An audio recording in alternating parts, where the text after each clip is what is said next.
Hello, welcome to the next lecture on signals and systems, and today we will be dealing with Laplace transform. We won't be going much mathematical into Laplace transform, but rather we will be dealing with some basic concepts and some certain things that you should be knowing regarding Laplace transform when you are dealing with it in the signals and systems domain. Okay. So first of all, why are we using Laplace transform? Usually if you see and you have already learned in your networks theory class, you were using it to solve differential equations, right? You were using it to solve differential equations. That was, you were converting differential equations into S domain and then making that into algebraic equations and then solving it. Okay, that is one particular application. But when you come to our signals and systems domain, what are we doing? We are extending the concept of Fourier transform into what we use as Laplace transform. So basically you can say that Fourier transform is a subset of Laplace transform. That is, Fourier transform is a certain specific condition of Laplace transform, right? So what was one particular property of Fourier transform or Fourier series or whatever frequency analysis that we saw? That we were representing signals as sum or let's say combination of complex sinusoids, right? That is, we were using e to the power of j omega complex sinusoid, and we were using Euler's equation and stuff to manipulate these things. But when we come to Laplace equation, Laplace transform, what we are doing is we are slightly improving upon this concept, and instead of e to the power of j omega, we are using e to the power of st, right? But when you look at it, okay, here we have a complex exponential and here we have a regular exponential. That is sort of downgrading, right? No, but because here s we are taking as sigma plus j omega. That is, here the power is just imaginary, here it is completely complex. That is, here we are using e to the power of sigma plus j omega into t. Okay, that is, we are adding a new element to the equation, which is e to the power of sigma t. Okay, so what was this e to the power of j omega t, or what we call as complex sinusoid? It was a vector entity, vector quantity, which was rotating in time. Okay, its phase was changing and its amplitude, it was a constant amplitude periodic function, right, based on time. But when this comes, what is this?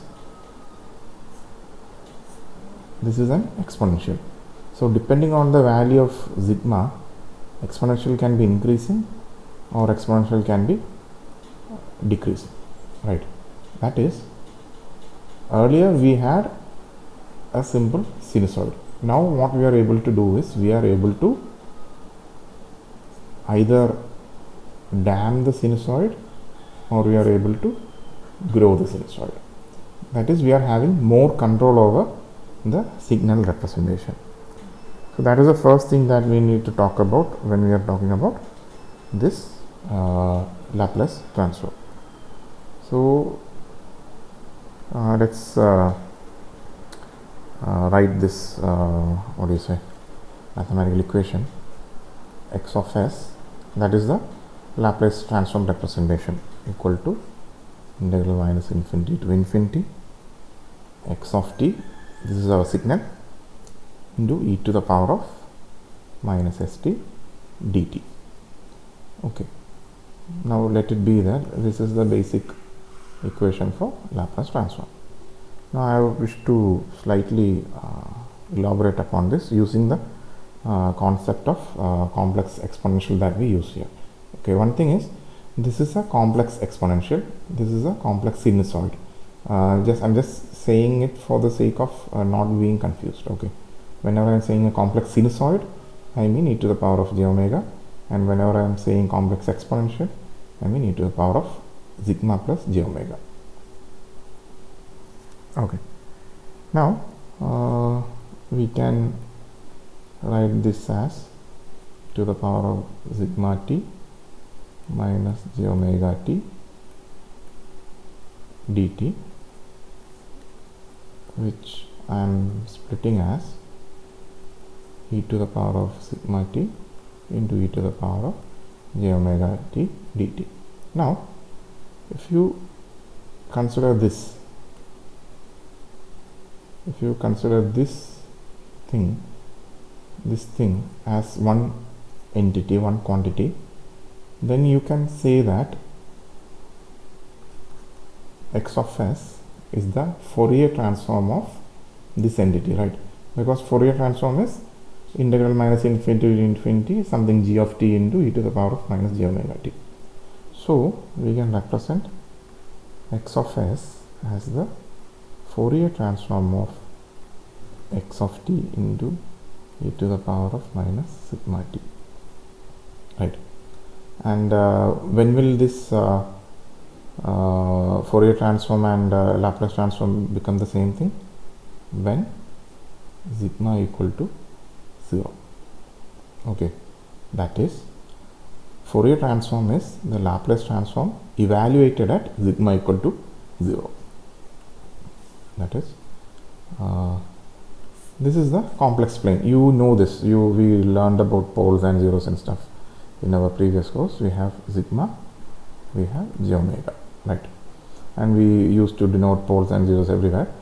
So when I am saying sigma equal to 0, it means what? We are talking about the imaginary axis, right? Combine that with what I said just now. I said Laplace transform is Fourier transform is Laplace transform evaluated at sigma equal to 0. That is, Fourier transform is Laplace transform evaluated along the j omega axis. Remember this. This is a key, let's say, conceptual thing that you should understand. Okay. Okay. Now let's. Now the next thing, and that I want to talk about regarding this Laplace transform and signals, is the region of convergence. Right. You should have studied about regarding region of convergence in your the Laplace transform in your math class. And what is this? It is the range of S for which what? For which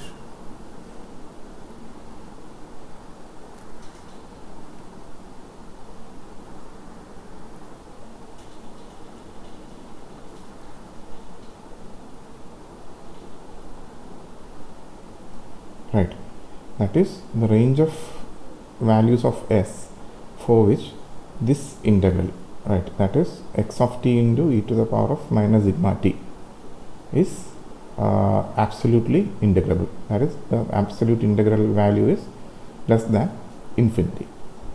Okay, for Fourier transform and Fourier series and all, this particular term was not there, but the addition of this particular term enables us to analyze a whole new class of signals. For example, consider the signal e to the power of at ut, right? It is a rising exponential from t equal to 0 to infinity, right? You can't analyze this in the Fourier domain. Why? Because it is not absolutely integrable. But here, what is happening? This e to the power of at, you are multiplying it with something else, right?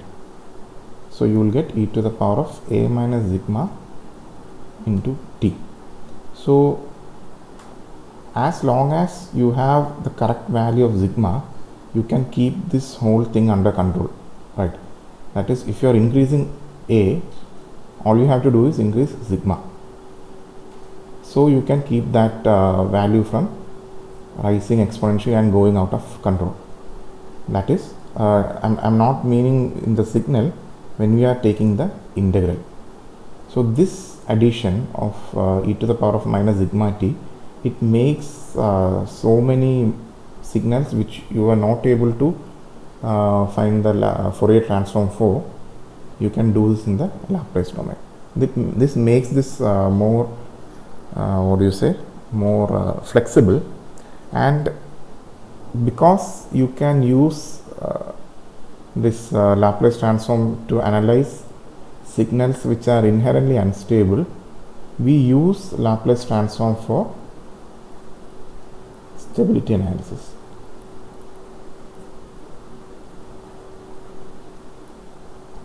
Okay, we use Laplace transform for stability analysis. Okay, let's see how it is. For a system to be stable, the ROC should include the j omega axis. Okay, ROC should include j omega axis. That is, suppose you have a pole here, and your ROC is in the right side, and as you will know, ROCs, it won't include the poles. Why?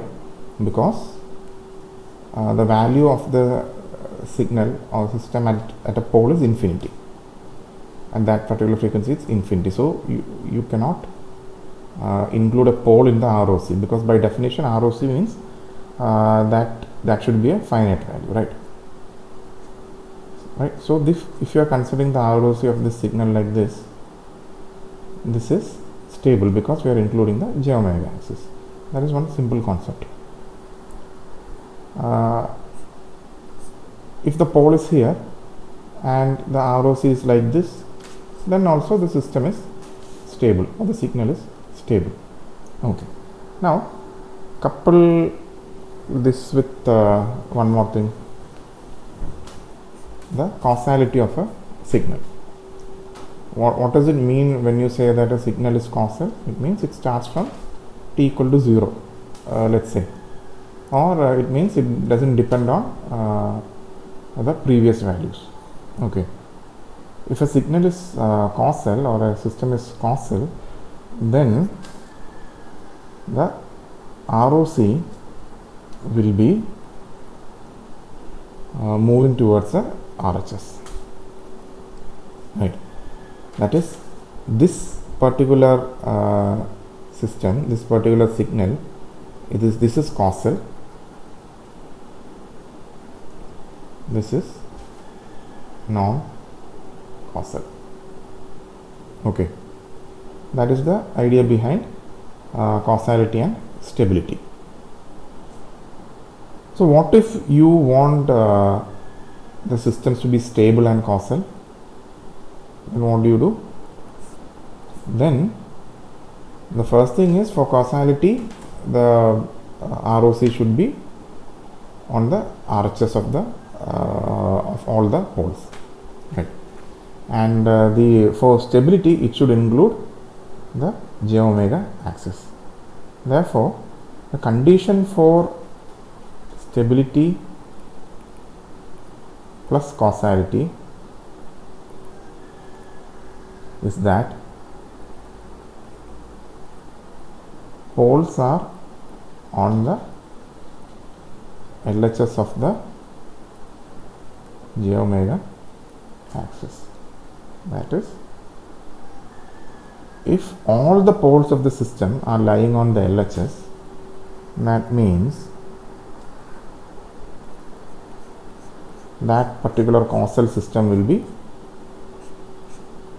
stable, right? Then why is this important? First of all, causality and stability together, a stable causal system, because those are the kind of system that we can implement in real life. We cannot implement a non-causal system, right?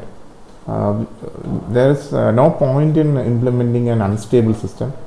So stability and causality are mandatorily required for implementing any system.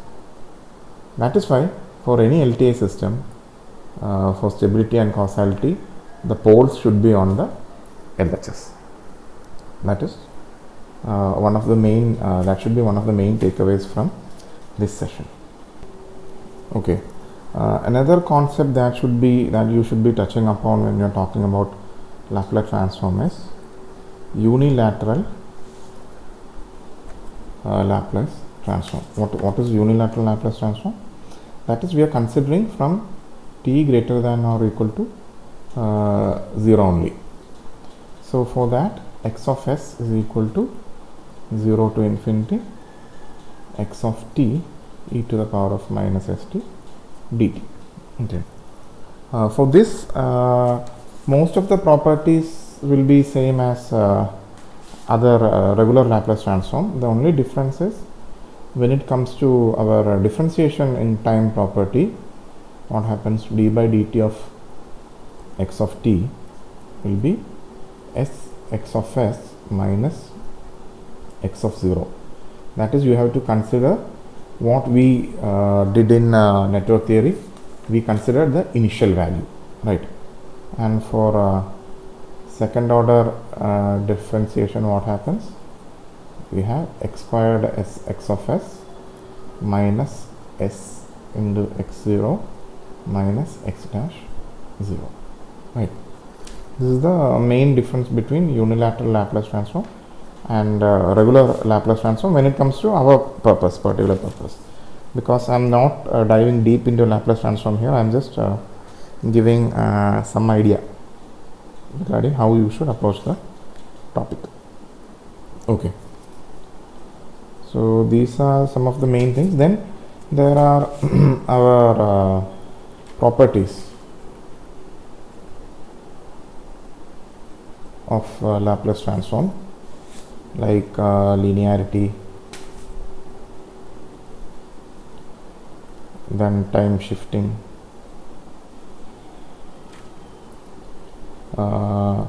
instead of shifting in omega domain, we have shifting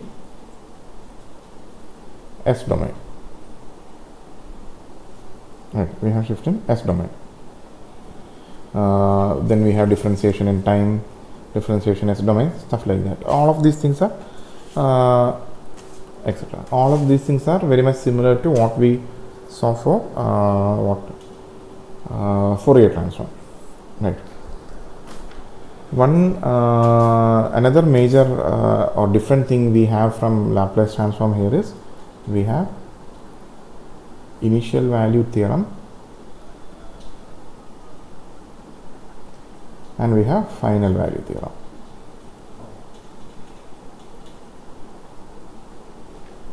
What are those? Initial value theorem is simply limit t tends to 0 x of t is equal to limit s tends to infinity s x of s. Similarly here, limit t tends to infinity x of t is equal to limit s tends to 0 s x of s.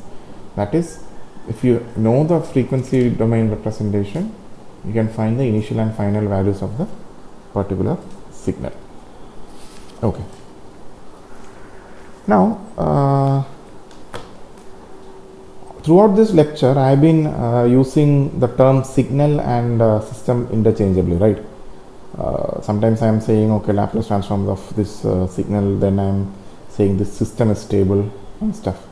And basically, initially we said that what we are doing is we are representing a particular signal x of t, right, as a as a combination of e plus sigma j omega t, or minus of which.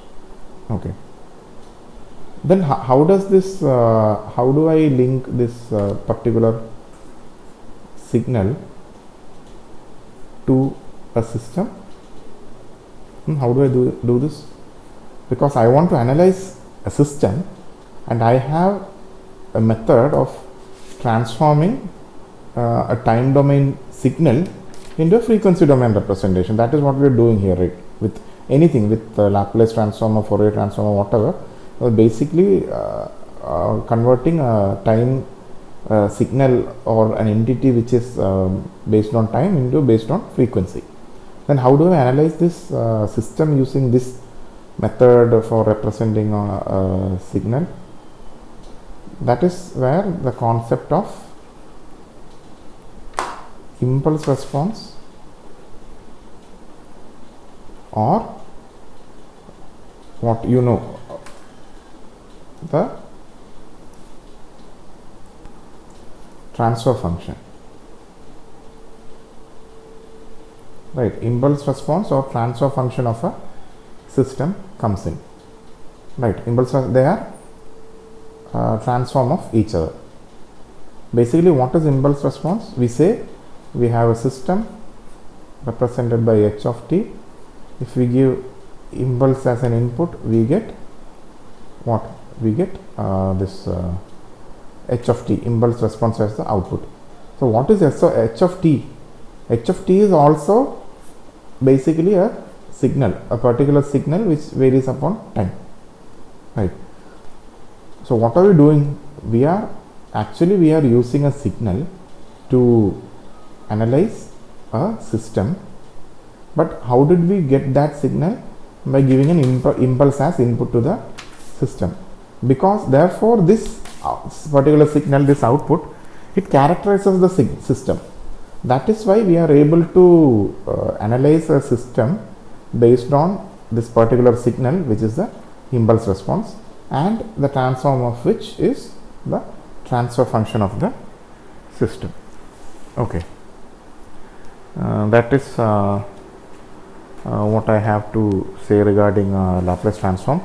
We have done some questions, some problems regarding Laplace transform in our previous paper, and so I am not diving into that. And for this particular topic, signals and systems, what you have to do is you have to know the Laplace transform of some standard signals. Okay, so that part we will deal in another lecture. So before stopping the lecture, let's see what we saw. We mentioned that Fourier transform is a subset of Laplace transform, because in Fourier transform we were using complex sinusoid to represent the signal, and here we are using a complex exponential.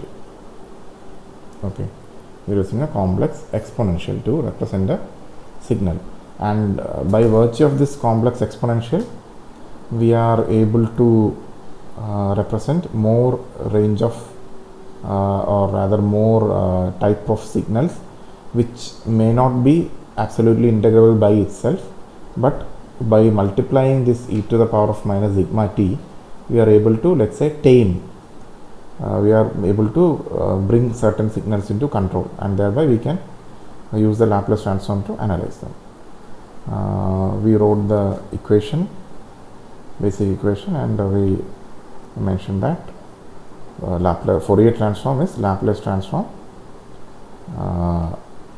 denoted or evaluated at sigma equal to 0. Okay. Then we talked about the concept of region of convergence, that is the values of range of S for which x of t e to the power of minus sigma t is absolutely integrable. Then we mentioned the condition for ROC for the signal to be stable and causal. For causality, it has to be moving to the right side of the poles, and for stability, it should include j omega axis. I also mentioned that you should not include the poles when you are considering ROC, because at poles the value of that particular signal will be infinite, right? And we talked about unilateral Laplace transform and certain properties and initial value and final value theorem. And then we mentioned that we are using this particular tool which essentially takes a signal and transforms it into another domain. We are using it to analyze systems. How are we able to do this? Because we are analyzing a response of the system only. That is, we are analyzing the impulse response, and the impulse response is the output of the system when you are giving an impulse as an input. And because this is a time varying value quantity, which is by definition a signal, we can find the Laplace transform of it. But because each system has a characteristic or definite response to an impulse, we can say that this impulse response characterizes the system, and therefore by studying the impulse response or its Laplace transform, its frequency domain representation, the transfer function, we can study the signal. That is how, by using the concept of impulse response or transfer function, we are able to assess systems using Laplace transform. And what kind of systems are we studying using Laplace transform? We are studying LTA, linear time invariant systems. Because only if linearity and time invariance are followed, we can analyze any of these tools. Okay, so that is what I wanted to talk regarding the theory part of Laplace transform. We will see some problems in the next classes, and from there we will start moving towards the discrete domain. Okay, thank you.